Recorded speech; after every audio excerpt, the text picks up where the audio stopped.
तो जय हिंद जय माताजी ने जय द्वारकाधीश। काले એટલે કે 24 તારીખે તમને બધાને લગભગ તો ખબર જ હશે, પણ કદાચ ખબર ન હોય તો જરાક કહી દઉં કે કાલે વિદ્યાર્થી અને વિદ્યાર્થી નેતા એટલે કે યુવરાજસિંહ જાડેજા એ બધા શાંતિપૂર્વક એટલે કે રજૂઆત કરવા ગયા હતા। રજૂઆત છે કે ફોરેસ્ટ ગાર્ડમાં જે કૌભાંડ થયું છે, એટલે કે માર્ક જે બતાવવામાં નથી આવ્યા, જે કેટલા માર્કે રહી ગયા હોય, કેટલા માર્કે રહ્યા ન રહ્યા ખબર,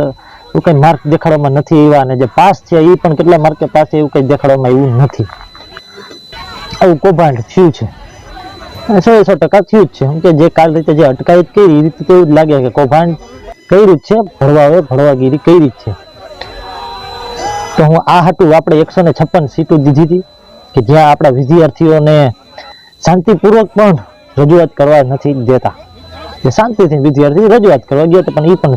કરવા ન દીધી અને એ પહેલા જ અટકાયત કરી લીધી। જેમ આતંકવાદીને કેમ લઈ જતા હોય ઢસણી એ રીતે વિદ્યાર્થીઓને લઈ જતા હતા, એવા વિડીયો તમે કદાચ જોયા જ હશે, એ રીતે લઈ જતા હતા।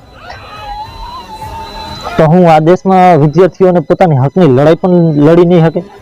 આ હાટું 156 સીટો દીધી હતી। અમુક અંધભક્તોને જો કે કદાચ નહીં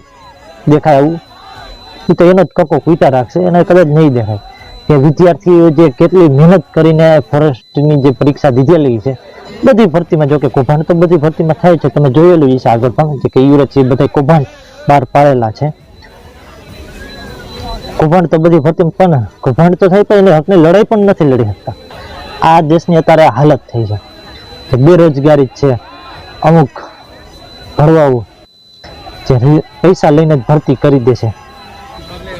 અને અમુક જે ઓલા અધિકારી જે વિદ્યાર્થીઓને જે ઢસણીને લઈ જતા હતા એને પણ કહેવાનું કે ખીચડ ખાયાઓ નેતાઓની તમારે ગુલામી ન કરવી જોઈએ,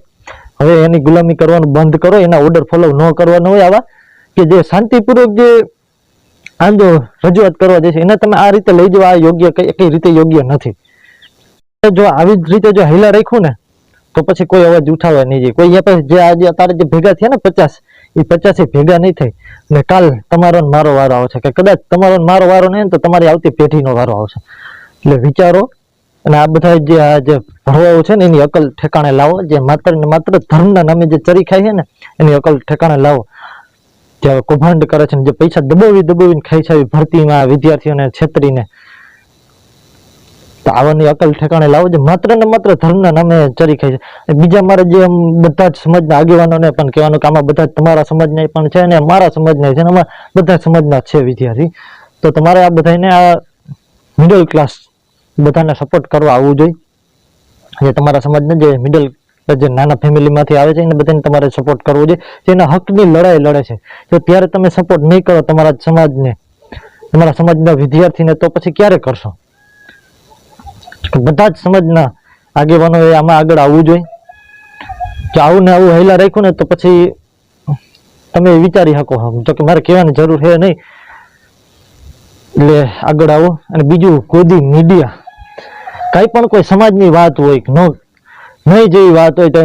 દી ને રાત એ જ બતાવી રાખશે, આમ છે ઓલું આમ થયું, રાજકારણમાં થવાનું છે, આમાં ભરવાઓ, આ તમારી ભરવાઈ બંધ કરી દો, જ્યાં ધ્યાન દેવાનું છે, જ્યાં વિદ્યાર્થીઓ જે આંદોલન કરે છે તમારે ત્યાં જવું જોઈએ,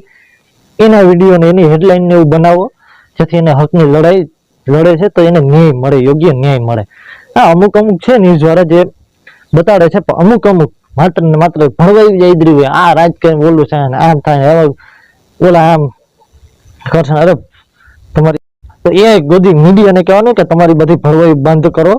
અમુક ને જ કહેવાનું, જે વિદ્યાર્થી જે પોતાની હકની લડાઈ લડે છે ને ત્યાં જાઓ, તમે ત્યાં બતાડો, ત્યાં હેડલાઇન બનાવો, એના ઇન્ટરવ્યુ લ્યો, પર્સનલ ઇન્ટરવ્યુ એના લ્યો, એની વેદના સાંભળો। તો જય હિન્દ જય માતાજી ને જય દ્વારકાધીશ। આ વિડીયોને લાઈક નહીં કરવાનું તો હાલશે, આ વિડીયોને હે ને શેર કરી દેજો, શેર કરવાનું ભૂલતા નહીં। તો જય હિન્દ જય માતાજી ને જય દ્વારકા।